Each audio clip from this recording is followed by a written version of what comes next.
Hello dear students. तो आज की हमारी नेम रिएक्शन नंबर 22 है, जिसमें आज हम पढ़ेंगे रोज़ेनमुंड अपचेन रोज़ेनमुंड रिडक्शन। तो आइए फिर शुरू करते हैं इस वीडियो को। देखिए, बहुत ध्यान से समझेंगे। वह अभिक्रिया जिसमें एसिल क्लोराइड, और जिसे आप इंग्लिश में क्या पढ़ोगे, एसाइल क्लोराइड या अम्ल क्लोराइड, और जिसे इंग्लिश में क्या पढ़ोगे, एसिड क्लोराइड का PdBaSO4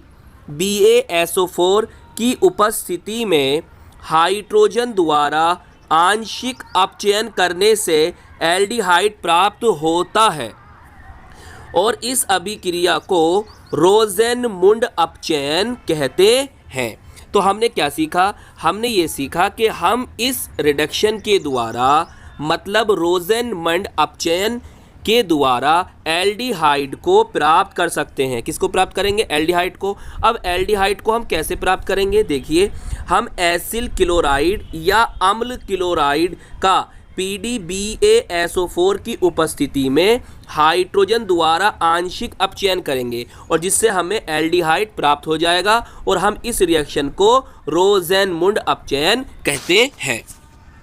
आइए अब इस बात को हम इन रिएक्शन के द्वारा अच्छी तरह से समझते हैं।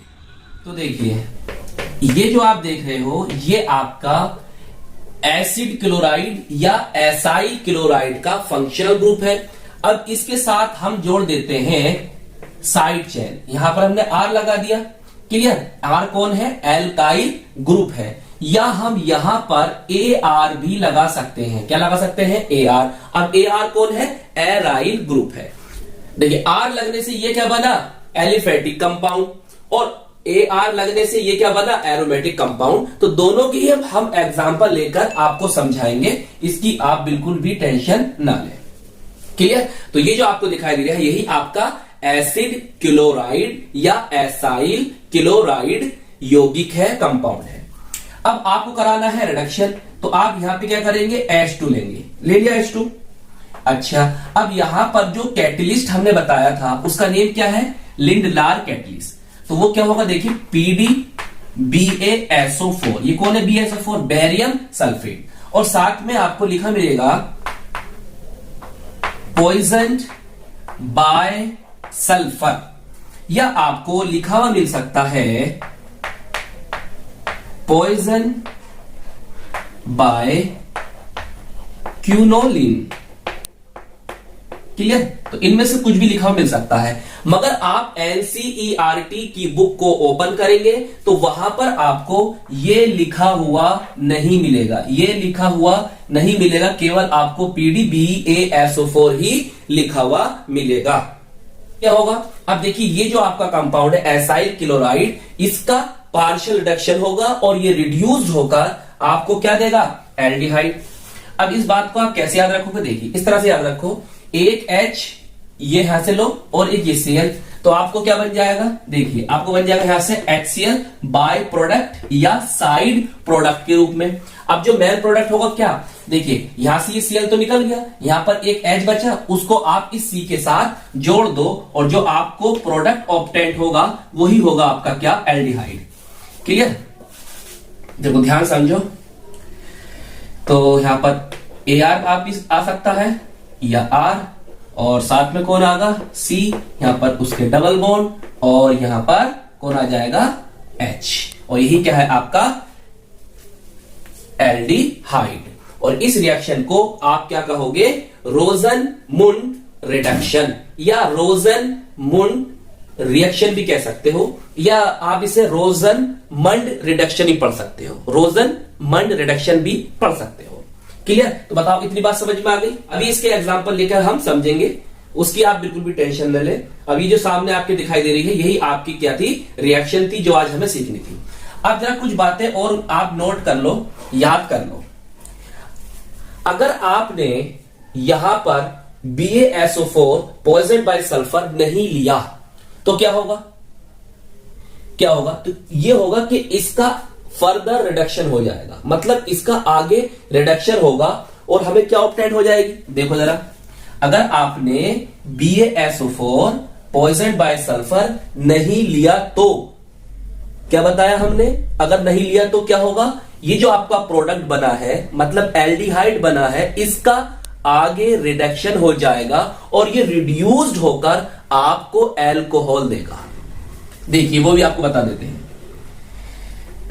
क्लियर? तो आपने यहां पे क्या लिया, केवल H2 और PD लिया।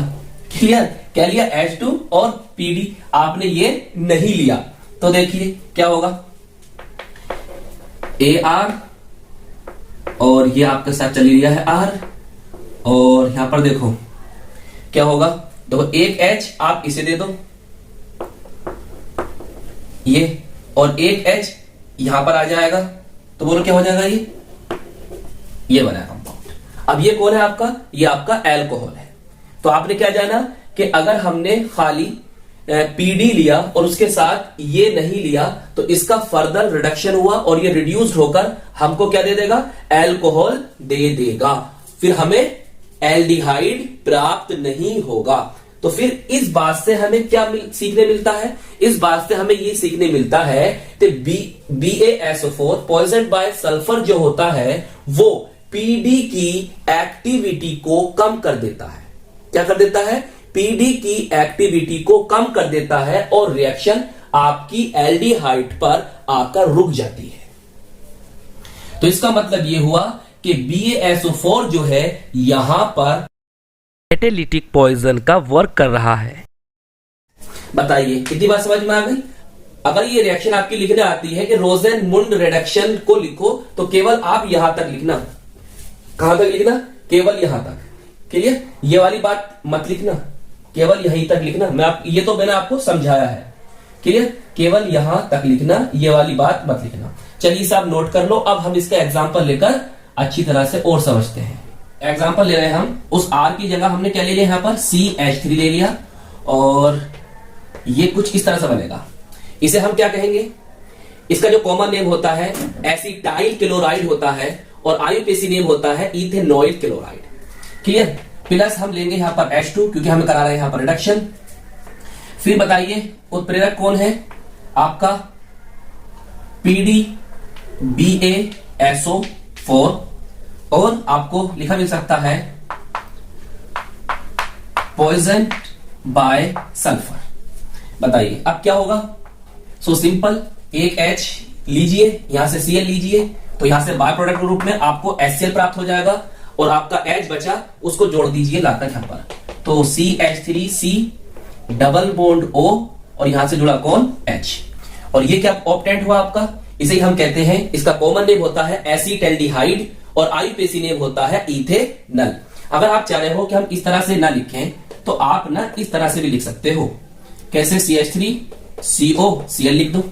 सही, इस बात को ऐसे लिख सकते हो और इस बात को आप ऐसे लिख सकते हो, CH3CHO।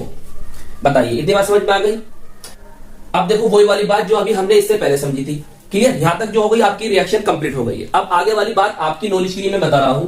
आपने क्या करा, आपने BaSO4 पॉइजन बाय सल्फर नहीं लिया, आपने यहां पर क्या ले लिया, H2 और PD ले लिया।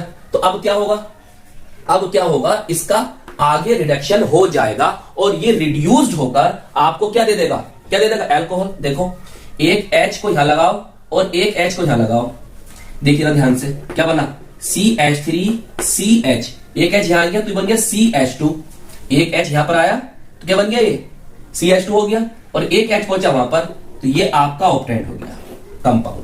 इसका जो कॉमन नेम होता है वो इथाइल अल्कोहल और आईयूपीएसी नेम होता है इथेनॉल।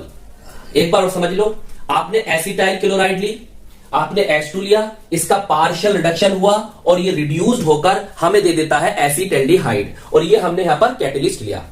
इतनी बात समझ में आ गई। अगर आपने BaSO4 नहीं लिया तो क्या होगा, रिडक्शन आगे हो जाएगा और ये रिड्यूस्ड होकर आपको इथाइल अल्कोहल दे देगा। इतनी बात आपकी अच्छी तरह से समझ में आ गई। देखिए एक बात और समझो, क्या इस अभिक्रिया से फॉर्मेल्डिहाइड ऑब्टेन हो सकता है। देखिए भाई, फॉर्मेल्डिहाइड का फॉर्मूला होता है ये आपका, ये होता है ना फॉर्मेल्डिहाइड, इसका जो कॉमन नेम होता है फॉर्मेल्डिहाइड होता है और आईयूपीएसी नेम मीथेनॉल होता है, या आप चाहो तो इसे ऐसे लिख सकते हो SCHO।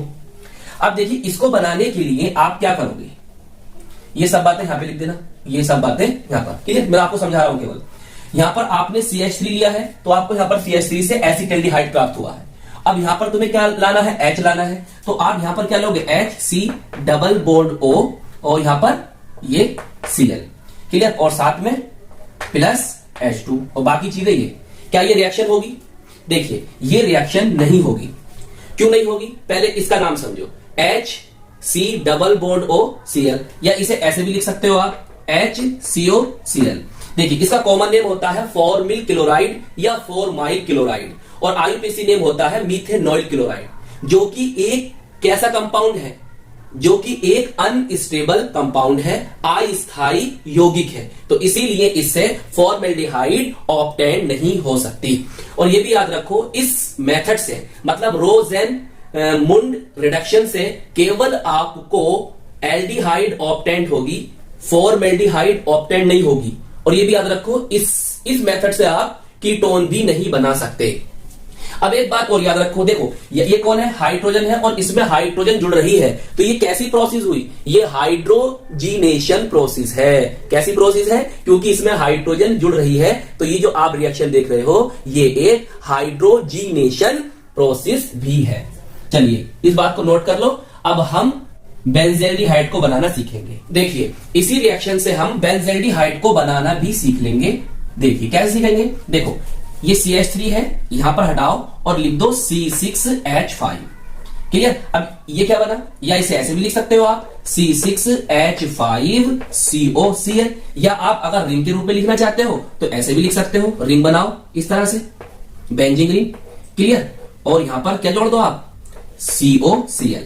देखो इसे हम क्या कहते हैं, बेंजोइल क्लोराइड, या हम इसे बेंजीन कार्बोनिल क्लोराइड के नाम से भी जानते हैं, क्लियर। अब जहां पर CH3 था ना, वहां पर C6H5 लगा दो। देखो यहां भी क्या करेंगे, हम क्या करेंगे बताओ, C6H5 को लगाएंगे, क्लियर। अब ये क्या बना, या तो इसे ऐसे भी लिख सकते हो आप C6H5CHO, अगर रिंग के रूप में लिखना चाह रहे हो इस तरह से, तो यहां पर आप बेंजीन रिंग बना दो। बताइए दोनों रिएक्शन आपको एक साथ याद हो गई? लीजिए भैया, बन गई आपका बेंजेल्डिहाइड। इसे हम कहते हैं बेंजेल्डिहाइड या बेंजीन कार्ब एल्डिहाइड। और एक बात और याद रखो, हम इसे ऑयल ऑफ बीटर आमंड्स के नाम से भी जानते हैं, ऑयल ऑफ बीटर आमंड्स के नाम से भी इसे जानते हैं। चलिए इसका एक नेम और याद रख लो आप। देखो ये होता है फिनाइल और ये है मीथेनल, ये फिनाइल ये मीथेनल, तो हम इसे फिनाइल मीथेनल भी कह सकते हैं, क्लियर। तो यहां से यहां तक जो रिएक्शन आप देख रहे हो वही आपकी रोजेन मुंड रिडक्शन है, रोजेन मुंड रिडक्शन है, क्लियर। अगर आपसे आपके एग्जाम में रोजेन मुंड रिडक्शन पूछेगा तो आप केवल यहीं तक देना, क्लियर। इससे आगे जो मैं आपको बता रहा हूं केवल आपकी नॉलेज के लिए। अब क्या होगा, देखो इसका भी रिडक्शन हो जाएगा। अगर आपने यहां पर ये नहीं लिया तो क्या होगा, इसका भी रिडक्शन हो जाएगा और ये रिड्यूस्ड होगा। क्या देगा, देखो जरा, यहां पर C6H5 आ जाएगा ना, लिख देते हैं C6H5 आ जाएगा। अब इसका नाम समझ लो पहले। देखो C6H5CH2 को हम कहते हैं बेंजाइल, और ये क्या है, OH, तो एल्कोहल, तो हम इसे बेंजाइल एल्कोहल कहेंगे। क्या नेम होगा इसका, बेंजाइल एल्कोहल। तो मतलब बेंजेल्डिहाइड जो होगा वो बेंजाइल एल्कोहल में रिड्यूस्ड हो जाएगा। आप चाहो तो रिंग के रूप में ऐसे भी लिख सकते हो। चलिए रिंग बनाओ, इसकी रिंग बना दी। अब यहां पर कौन, ये CH2 और साथ में कौन, OH, ठीक है। नेम क्या बताया इसका, बेंजाइल एल्कोहल। तो आपकी अगर कन्वर्जन में पूछ लेता है कि भाई बेंजोइल क्लोराइड से बेंजाइल एल्कोहल बनाओ, तो ये रिएक्शन आपको वहां पर काम देगी, ठीक है। तो इस तरह से कर सकते हैं। या ऐसी आपसे पूछ ले कि एसिटाइल क्लोराइड से इथाइल एल्कोहल बनाओ, जैसे अभी हमने इससे पहले रिएक्शन करी। बात समझ में आई आपकी? तो एक बार समझ लो कि हमने CH3 के स्थान पर C6H5 लिख लिया, क्लियर। तो ये एरोमेटिक वाली रिएक्शन हो गई। यहां भी क्या होगा, H और यहां से Cl, तो बाय प्रोडक्ट के रूप में या साइड प्रोडक्ट के रूप में, सह उत्पाद के रूप में ऐसे निकल जाएगा। एक H जो होगा वो जाकर यहां पर जुड़ जाएगा और आपको बेंजेल्डिहाइड ऑब्टेन हो जाएगा, क्लियर। और इसी रिएक्शन को आप कह दोगे रोजेन मुंड रिडक्शन या रोजेन मुंड रिडक्शन। अगर आपने BaSO4 और पॉजिटिव बाय सल्फर नहीं लिया तो भाई अगर खाली ये लिया आपने तो ये आगे रिड्यूस्ड होगा और आपको बेंजाइल एल्कोहल दे देगा। तो आज की इस वीडियो में हमने क्या सीखा, आज की इस वीडियो में हमने एल्डिहाइड बनाने का, एरोमेटिक एल्डिहाइड हो या एलिफेटिक एल्डिहाइड हो, बनाने का एक बहुत ही बेहतरीन मेथड सीखा, जिसे हम कहते हैं रोजेनमुंड रिडक्शन या रोजेनमंड रिडक्शन के नाम से भी बहुत से लोग पढ़ते हैं। तो आई होप ये वीडियो आपको पसंद आई होगी। कैसी लगी हमें जरूर बताएं। अपना अच्छा सा प्यारा सा नोट्स बनाते रहें और अच्छी तरह से अपनी तैयारी करते रहें। तो हम मिलेंगे आपको इसकी नेक्स्ट वीडियो में। All the best.